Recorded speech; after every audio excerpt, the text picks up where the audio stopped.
Quand je suis rentrée en France, je me suis demandé comment j'allais me remettre de ce voyage.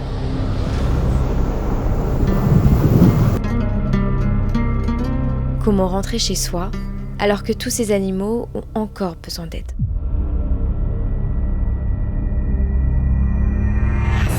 Pendant mon voyage à Marrakech, j'ai cherché à comprendre comment le tourisme de masse influence le bien-être des animaux utilisés pour le divertissement. Tourists will ride camels. They have a rope around the tongue that they pull on, which is incredibly painful and very cruel. Mais aussi, quelle est la place et surtout quel est l'avenir des chiens et des chats errants dans le pays. Le Maroc pourrait tuer 3 millions de chiens errants. Depuis l'annonce de l'organisation de la Coupe du Monde 2030, les campagnes d'abattage de chiens errants ne cessent d'augmenter. Mais comment lutter contre cette prolifération ? Ces animaux doivent-ils tous disparaître ? Le tourisme peut-il changer la donne ? I want the modern tourist to have compassion and understanding. Aujourd'hui, je vous emmène avec moi pour essayer de trouver des réponses.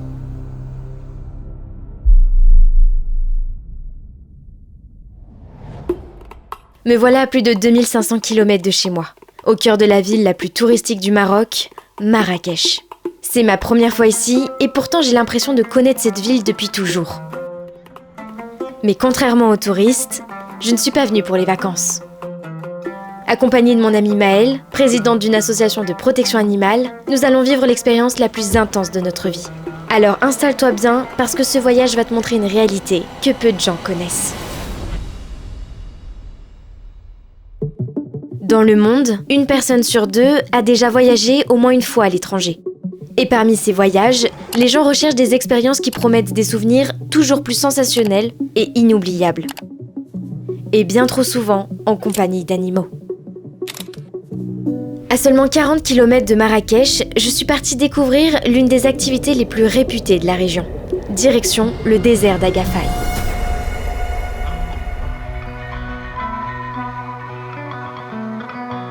Du foulard noué sur la tête à la balade à dos de dromadaire, ces expériences mises en scène font rêver des millions d'internautes. Et ça, c'est le gros problème des réseaux sociaux, quand l'esthétisme instagrammable banalise la maltraitance animale.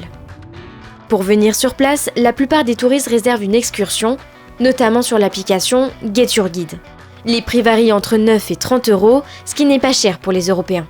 Et dans ces excursions, on retrouve le plus souvent un tour de quad, une balade sur le dos d'un dromadaire et un dîner avec spectacle. Vous l'aurez compris, l'animal que je suis venue voir, c'est le dromadaire. Celui qui a une seule bosse sur le dos. À Marrakech, le dromadaire a d'abord été domestiqué et utilisé par les populations nomades du désert, pour le transport et le commerce. Mais avec le développement du tourisme, cette ancienne pratique est devenue une véritable activité touristique. Nous ne sommes pas en pleine saison, mais l'activité reste tout aussi choquante. Toutes les 20 minutes, un bus rempli de touristes arrive et un autre repart. Et ça, toute la journée. La balade, elle, ne dure que 5 minutes. Je découvre alors une scène bouleversante. Le gérant de l'activité tire sur une première corde, reliée aux animaux, de la bouche à la tête, jusqu'à leur derrière. Les animaux ont la tête tirée, laissant parfois échapper des bruits lourds et douloureux.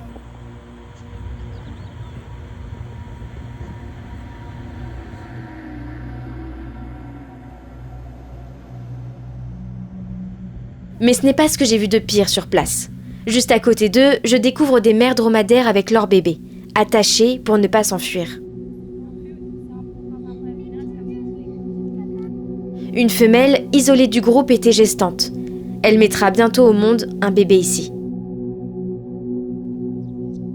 Tous ces dromelons sont nés dans le seul but de porter des touristes, ou alors d'être vendus. Face à ces animaux, je ne peux retenir mes larmes. On part de là-bas, on fait tout un... En fait, ils font rien. Ils font un détour comme ça et ils reviennent vers moi. C'est tellement dur parce que genre je me dis... En fait, je ne sais pas le nombre de personnes, notamment des Français, qui montent dessus et qui disent oh, le pauvre, regarde, ça lui fait mal à la bouche, c'est triste et tout. Mais ils restent. Et c'est pas comme si sur les réseaux on voyait rien. j'ai une envie folle de crier aux touristes de ne pas monter sur leur dos. Que ces 5 minutes de plaisir ne valent pas cette vie de souffrance. Bah, c'est vraiment triste de voir ça. Parce que vraiment, je peux vous montrer les voitures. Ils enchaînent. Mais je me demande surtout comment cette activité peut-elle encore continuer d'exister.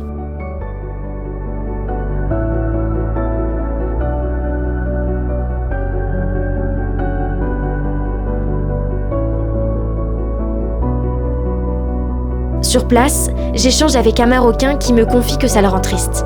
Il me dira même que ce genre d'activité, ce n'est pas pour les locaux. C'est aux touristes d'arrêter d'y participer pour que ça cesse. Mais au cours de la discussion, il évoque un autre sujet. Malheureusement, sans ces activités, certains Marocains ne peuvent vivre. Ils ont besoin d'argent. Je comprends alors le dilemme, mais en même temps, je ne suis pas d'accord. 2 autres alternatives existent déjà sur place. La première, ce sont les balades en quad, où l'on peut découvrir le désert avec un guide. Malheureusement, le problème devient écologique, car les quads peuvent être très polluants.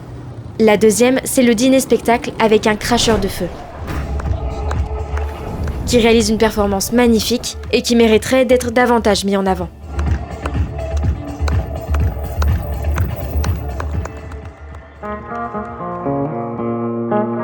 Vous l'aurez compris, sans notre boycott, les animaux continueront de subir cette exploitation. Et heureusement, de plus en plus de personnes alertent sur les réseaux sociaux dans le but de faire évoluer les mentalités. Et moi, je peux pas. C'est hors de question de faire comme ça et tout. Ça fait un peu de la peine, un peu beaucoup même. En rentrant à Marrakech, je comprends que l'exploitation animale ne s'arrête pas au désert. Elle est aussi présente dans le centre de Marrakech, sur la célèbre place Jemaa el-Fna.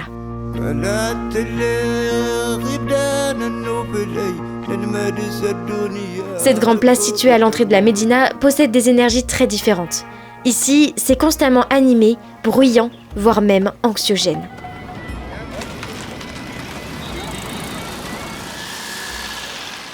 Sur place, je découvre 3 activités touristiques incontournables qui continuent d'exploiter des animaux.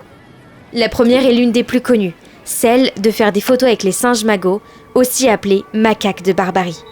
Plusieurs hommes les détiennent tenus en laisse. Certains sont habillés avec des maillots de foot et d'autres avec des robes de princesse. Tout ça pour faire des numéros ou pour poser sur les épaules des touristes. Les voir sur la place Jemaa el-Fna est devenu banal sur les réseaux sociaux.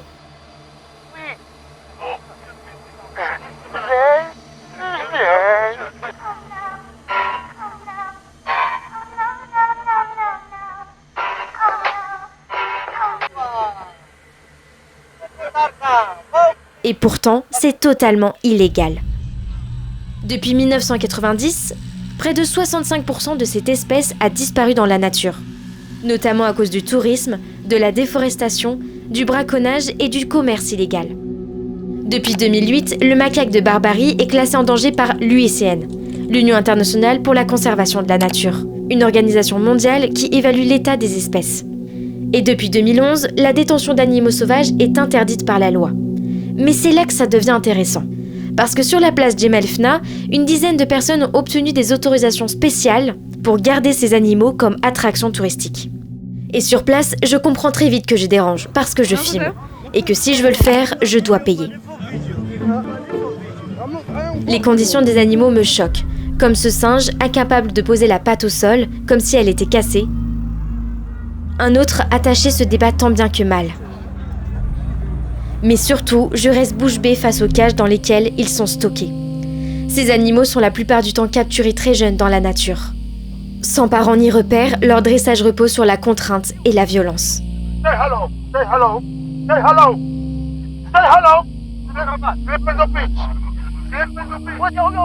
Quelques jours plus tôt, je venais d'observer des macaques sauvages vivant en liberté à la cascade d'Ouzoud. Avec l'arrivée du tourisme de masse, ce lieu magnifique a mis en place une des pratiques les plus nocives, celle de nourrir les macaques sauvages. Des cacahuètes sont même vendues sur place, au prix de 10 dirhams, soit 1 € le sachet. Comme pour les dromadaires dans le désert d'Agafay, des groupes de touristes arrivent et repartent toutes les 20 minutes pour nourrir les animaux, et ça, toute la journée. Un seul panneau de sensibilisation alerte en disant de ne pas nourrir les animaux. Il se trouve en bas de la cascade, bien caché, et évidemment, personne ne le lit. Dans beaucoup de pays, il est strictement interdit de nourrir les animaux sauvages, parce que ce n'est pas éthique, mais surtout parce que ça dérègle leur alimentation, ça crée des conflits entre eux, et ça brise la grande frontière de proximité avec les humains. Sans le vouloir, l'activité touristique de nourrissage de ces animaux contribue à faciliter leur exploitation sur la place Jemaa el-Fna. Juste à côté des macaques, il y a la deuxième activité la plus connue, les charmeurs de serpents. Cette activité donne l'impression que les serpents sont hypnotisés et qu'ils dansent au son de la flûte. L'association PETA explique que la danse que ces serpents exécutent est en fait un balancement réactif terrifié sur les mouvements de l'enchanteur de serpents, comme moyen d'autodéfense contre une attaque. Elle ajoute que les serpents sont piégés et pris de leur habitat naturel, leurs dents sont arrachées, leurs bouches sont souvent cousues. Ces serpents sont ensuite stockés dans des boîtes. Malheureusement, encore aujourd'hui, beaucoup de touristes continuent de payer pour ces spectacles, sans connaître la souffrance derrière. Oh my god, my best friend! Why are you tripping? Don't worry. Just hold it. En continuant mon chemin, je suis tombée sur la dernière activité, les balades en calèche. Sur la place Jemaa el-Fna, il existe un parking pour les calèches. Et pour attirer encore plus les touristes, certaines stratégies sont utilisées, comme celle de déguiser et décorer les chevaux.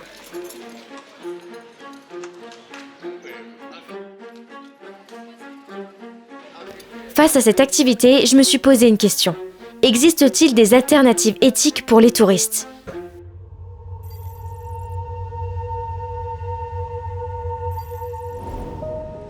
Pour le savoir, je suis partie découvrir 3 refuges, chacun avec une approche différente. Le premier, c'est celui de la Spana, la Société protectrice des animaux et de la nature, qui se trouve dans Marrakech. Ici, ils ont 3 grandes missions. Soigner gratuitement les animaux, éduquer pour faire évoluer les mentalités et proposer des animaux à l'adoption. Accompagnée de mon ami Maël, nous avons découvert ce refuge très différent de ceux en France. En effet, c'est la première fois que je découvre un refuge où les soins et les adoptions sont entièrement gratuites. Cette initiative a pour objectif de permettre aux personnes les plus démunies de pouvoir continuer leur travail ou d'adopter un animal de compagnie, sans contrainte financière. Même si pour moi utiliser un animal comme travail n'est pas éthique, l'aide apportée par la Spana est remarquable. Parce que nous oublions souvent qu'importe le pays, la misère humaine influence aussi la maltraitance animale, et que nous devons prendre soin des deux pour une cohabitation la plus saine. Sur place, on nous explique que la Spana a mis en place un arrêté municipal pour les chevaux utilisés pour les calèches, avec 3 visites techniques par an. Si les chevaux sont aptes à travailler, ils reçoivent un bracelet de contrôle à mettre sur leurs pattes. Dans la partie refuge, je remarque un poney ayant une bosse sur le dos. J'apprends qu'il souffre d'une scoliose incurable. Il était utilisé pour les balades des enfants. Inapte au travail, son propriétaire a fini par l'abandonner ici. Cette histoire m'a rappelé une vidéo qui avait buzzé sur les réseaux sociaux. Le 17 janvier 2026, une touriste a publié une vidéo montrant une ponette utilisée comme attraction touristique à Meknès, complètement immobile. La vidéo particulièrement triste avait fait le tour du monde. 2026, sur cette image, une ponette utilisée comme attraction touristique sur la place centrale de Meknès semble à bout de souffle. Ce poney a été filmé au Maroc, immobile, au milieu du bruit et des regards. Jusqu'à Suzanne, la fondatrice du refuge Djardjirmul and Donkey, qui avait décidé de lancer une cagnotte pour sauver cette pauvre ponette.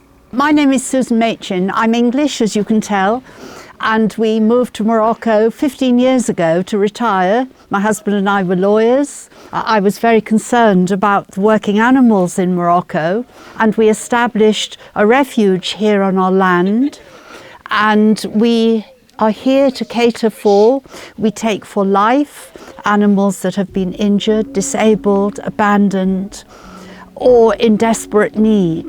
Ancienne avocate, Suzanne est venue s'installer au Maroc avec son mari pour créer un sanctuaire accueillant plus de 400 chevaux, ânes et mules. Sur place, elle a pris le temps de me raconter l'incroyable histoire de cette ponette.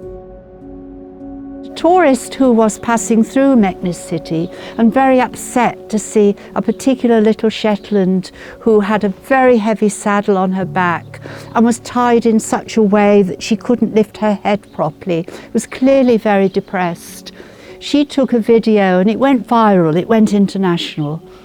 What that person didn't realise is that a lot of people internationally knew of us and the work we do, so they contacted me. And while she was trying to do her best from afar, she had made a connection with people in Meknes who really weren't into animal welfare, whereas we went independently and we managed to contact the owner of that particular Shetland. We were able to make arrangements with him. He was an older man and undertook never to replace it. So we bought the Shetland from him with enough that he could maybe sustain himself for a while, and we bought the saddle. The minute that we sent the money to him, he arranged transport, and the little Shetland left Meknes on her way to us in Marrakesh, a 7-hour journey. 2 o'clock in the morning, we got a telephone call from the driver. Lo and behold, the mother had begun to give birth. So we told him to get her out onto the side of the road, heavy traffic going past, and we talked him through the delivery. It took about an hour, and the foal was delivered safely. He then rested. As it got colder, he got them back into the van, but had to sleep himself as well. And when they were fully rested, he then carried on to us, and they arrived at 3 o'clock the next day.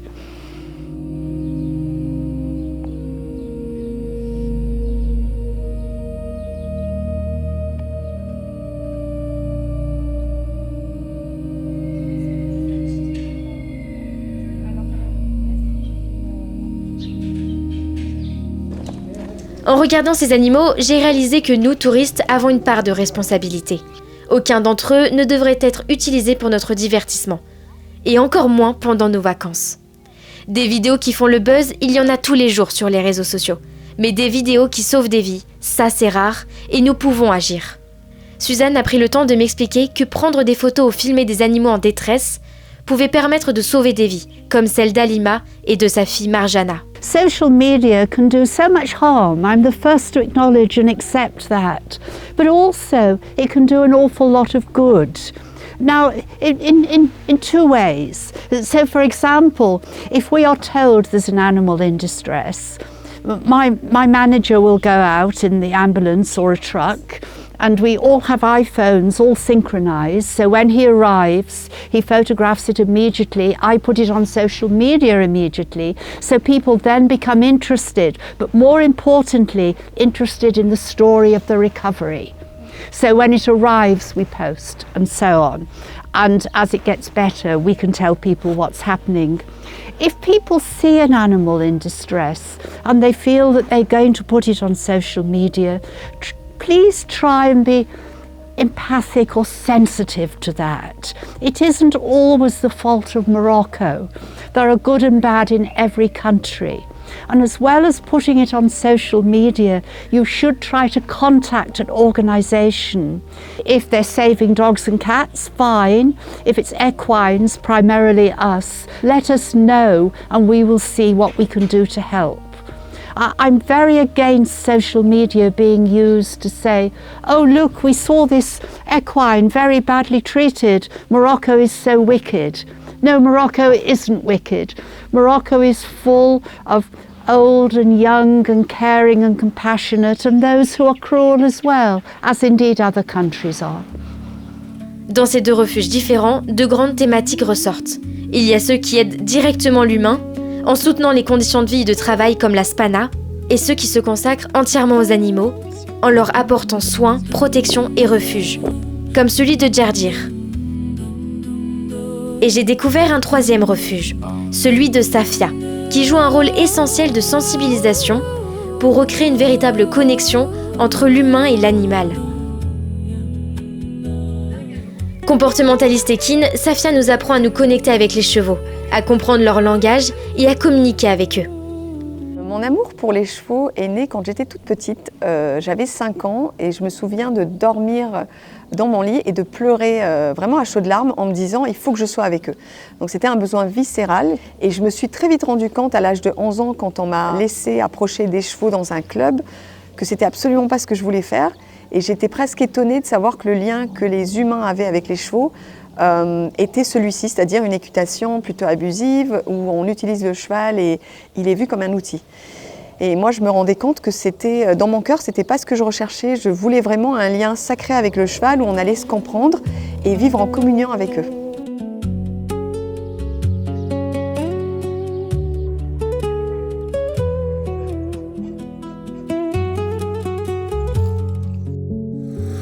On débute ce parcours avec cet auxerre. En France, les chevaux sont bien souvent négligés et maltraités, notamment réduits au divertissement dans les centres équestres. Au bout de cette ligne droite, un auxerre, une courbe.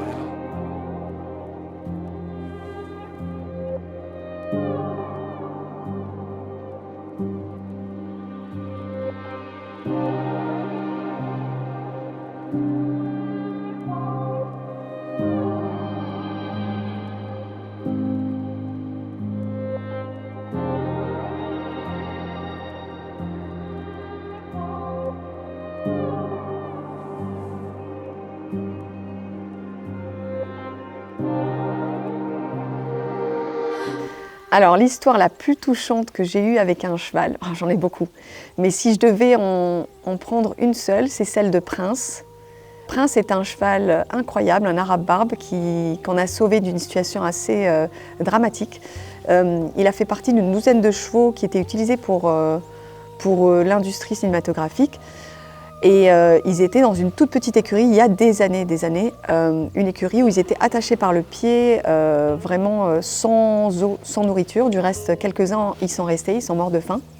Et donc Prince, on l'a rencontré dans un état lamentable, un cheval tout blanc avec des yeux bleus magnifiques. Il fait toujours partie de notre cheptel. Et ce cheval m'a touchée parce qu'en fait, on ne pouvait pas l'approcher. Il était hyper agressif. Il prévenait toujours l'humain. Il faut savoir que quand un cheval est agressif, c'est à cause de l'humain. Et surtout, quand il est agressif, il prévient toujours. On pense toujours que c'est arrivé de nulle part, mais si on sait lire et décoder le langage d'un cheval, il prévient. Et lui, sa façon de nous avertir, c'était de secouer la tête. Et 2 secondes plus tard, il attaquait. Donc pendant bien une année, et même un peu plus, on ne pouvait pas l'approcher. Tout ce qu'on faisait, c'était lui donner à manger, lui donner à boire, lui donner de la liberté, des copains. Alors les copains, c'était dur au début parce qu'ils s'attaquaient entre eux. Donc on a dû manager tout ça. Et avec le temps, il a commencé à accepter la main. Il a accepté qu'on l'approche, il a accepté qu'on le caresse, il a accepté qu'on le pense. Et maintenant, il aime le contact avec l'humain. Du reste, c'est un peu notre mascotte. Donc c'est le cheval qui peut faire ce qu'il veut, il va là où il veut. Et c'est ce qui fait qu'il est bien dans sa tête. Il aime prendre soin des gens, il choisit les personnes chez qui il va. Il passe beaucoup de temps à contempler. Il nous apprend énormément de choses sur le fait d'être, sur ce qu'on appelle en anglais stillness, sur un état méditatif qu'on peut avoir où on est simplement à apprécier la nature telle qu'elle est. Et donc c'est un cheval qui me touche beaucoup pour toutes ces raisons. Dans un monde où les animaux sont bien trop souvent exploités, abandonnés ou invisibilisés, je ressors de ces 3 rencontres avec la conviction que ces 3 approches sont complémentaires et indispensables pour faire évoluer le bien-être animal. Sans soins, sans éducation et sans prise de conscience, rien ne peut réellement changer. Mais si, pendant mon voyage au Maroc, il y a bien un animal qu'on voit partout sans vraiment y prêter attention. Il fait partie du paysage quotidien, devenu presque invisible, malgré son omniprésence.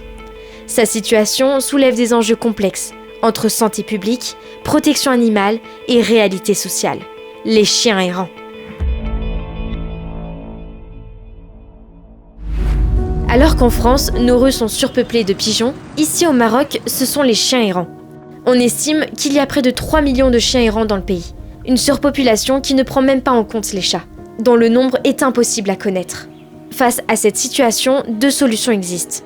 La première consiste à créer des refuges et à favoriser les adoptions, parfois jusqu'à l'international. La seconde est de mettre en place le programme TNVR, Trap, Neuter, Vaccinate and Return. Attraper, stériliser, vacciner et relâcher. À Marrakech, une femme exceptionnelle met ce programme en place. Elle s'appelle Macha.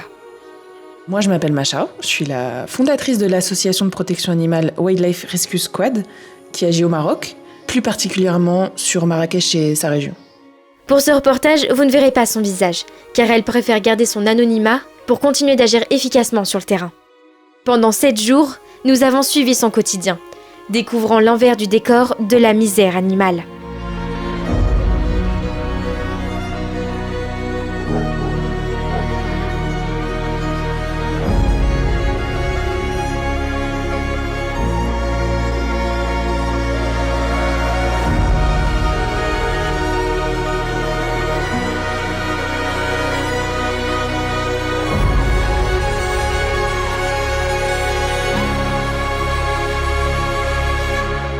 À ses côtés, je n'ai cessé d'apprendre.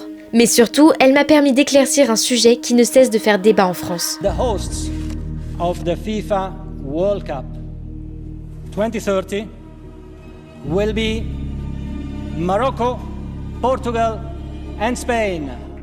Le 11 décembre 2024, la FIFA annonce officiellement que le Maroc accueillera la Coupe du Monde de 2030. Le pays aurait autorisé l'abattage de chiens errants dans le but de nettoyer les rues avant l'arrivée des touristes. Afin de nettoyer ces rues pour la Coupe du Monde de football 2030, le Maroc pourrait tuer 3 millions de chiens errants, vous avez bien entendu.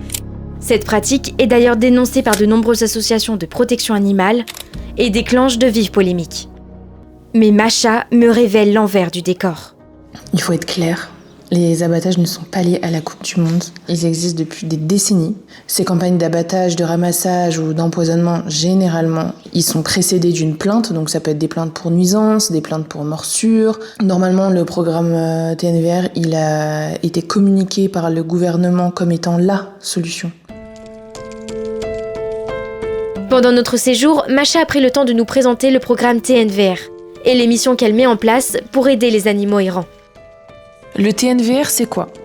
C'est une méthode simple, éthique, durable, reconnue et approuvée par l'OMS et d'autres organismes qui luttent contre la rage. Donc c'est une méthode qui consiste en capturer un chien ou un chat des rues, le stériliser, le vacciner contre la rage. Ensuite, c'est de les remettre sur leur lieu de vie, leur territoire. Et un animal qui est stérilisé, forcément, il ne se reproduit plus.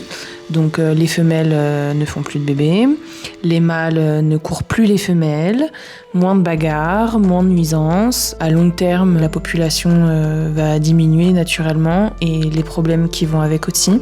Encore une fois, c'est une méthode qui a fait ses preuves dans beaucoup de pays et qui doit voir le jour de manière nationale au Maroc. Arrivée dans une animalerie pour remplir nos stocks de croquettes, je découvre l'horreur. Alors que des millions de chiens et chats tentent de survivre dans la rue, d'autres sont vendus. En France, depuis le 1er janvier 2024, la vente des chiens et chats en animalerie est interdite. Au Maroc, cette loi n'existe pas encore. Pour les défenseurs de la cause animale, la loi, en vigueur depuis le 1er janvier 2024, est très importante. Elle interdit la vente de chiens et de chats dans les animaleries. Les animaux sont alors inconsciemment classés en 2 catégories. Ceux qui ont une race, qui seront achetés et aimés, et ceux qui sont nés dans la rue, souvent oubliés, voire complètement effacés. Le 3e jour, notre voyage a pris une tournure qui bouleversera ma vie. Bon là, on vient d'arriver juste à côté de notre logement et on tombe sur un petit chat qui va pas du tout bien et on va le mettre dans une caisse. Au pied de notre immeuble, nous découvrons une chatte errante complètement affaiblie. Nous décidons de la prendre en charge et de la nommer Loukoum.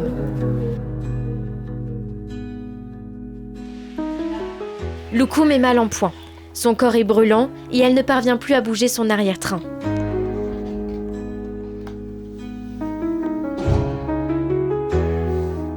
La sentant ronronner contre moi, j'essaye de la réchauffer tant bien que mal. Maëlle a l'habitude de sauver des chats errants, grâce à son association.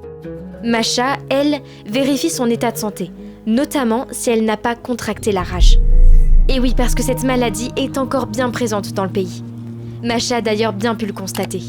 La rage est endémique au Maroc, comme dans la majorité des pays d'Afrique et d'Asie. C'est une maladie mortelle sans traitement.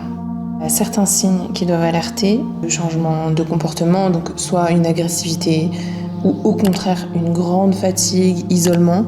Il y a la salive au niveau de la bouche, de la mousse. Ça, c'est vraiment l'image de base qu'on a des chiens enragés. peur de l'eau ou la difficulté à boire. Il y a la paralysie, mordre sans raison et un peu cet effet un peu zombie. Please, can someone come and help me? I'm like so fucking scared and like there are so many children in my street right now. Il n'y a aucun traitement pour la rage. La seule solution, ça reste la vaccination en prévention ou en post-exposition, c'est-à-dire après avoir été griffé, mordu, léché au niveau de la bouche ou d'une plaie même petite. C'est par là en fait que le virus rentre.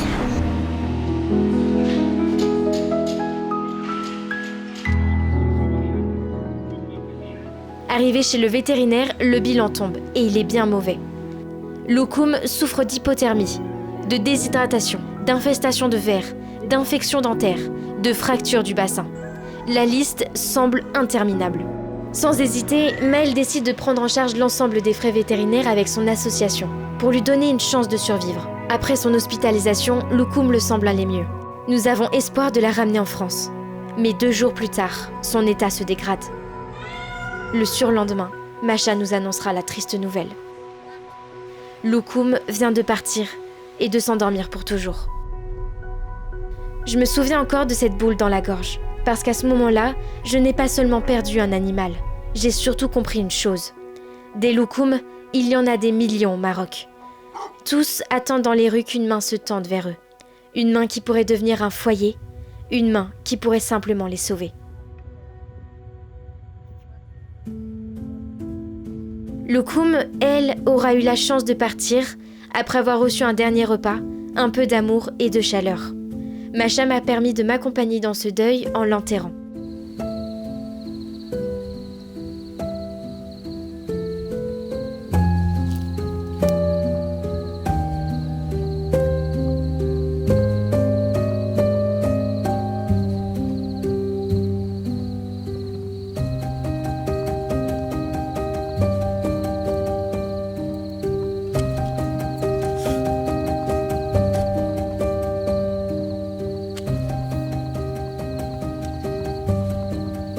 Ce soir-là, j'ai fait une promesse à Loukoum.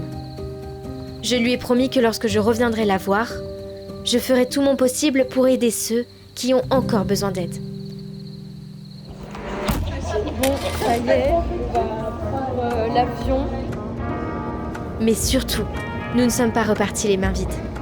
Au départ, nous avions imaginé ramener Loukoum en France, pour lui offrir une nouvelle vie. Mais le destin en a décidé autrement. Masha nous a parlé de Sansa, une femelle qu'elle avait sauvée alors qu'elle n'était encore qu'un bébé. Elle nous a demandé de lui trouver une belle famille en France. Elle allait vivre la vie que Loukoum aurait dû connaître. Une vie belle, paisible et entourée d'amour. À mon retour en France, une chose exceptionnelle est arrivée. Dans le train, au creux de ma manche, un petit poil appartenant à Loukoum était resté accroché, comme si elle faisait encore un dernier voyage avec moi. Avec Maëlle, nous avons décidé de lancer une cagnotte afin de permettre à d'autres chiens et chats d'intégrer le programme TNVR que Masha met en place à Marrakech. Cet argent permettra d'attraper, stériliser, vacciner, déparasiter et relâcher chacun de ces animaux. Notre objectif est de financer la prise en charge de 20 chiens et 24 chats. Et pour y parvenir, nous avons besoin de 2 500 €. Si cette cagnotte atteint son objectif, je reviendrai au Maroc pour réaliser un nouveau reportage. Alors oui, certains diront qu'en France, nous avons assez d'animaux. Mais sachez que le bien-être animal n'a pas de frontières. Et chacun peut agir à son échelle. En refusant une activité qui exploite un animal, en découvrant un refuge qui agit sur le terrain, en dénonçant des animaux maltraités sur les réseaux sociaux, en découvrant la connexion qu'un humain peut avoir avec un animal, ou même en faisant un don qui pourra changer leur vie. En 2026, il est temps d'agir, parce que le vivant a besoin de nous autant que nous avons besoin de lui. Je ne le dirai jamais assez. C'est ensemble qu'on y arrivera.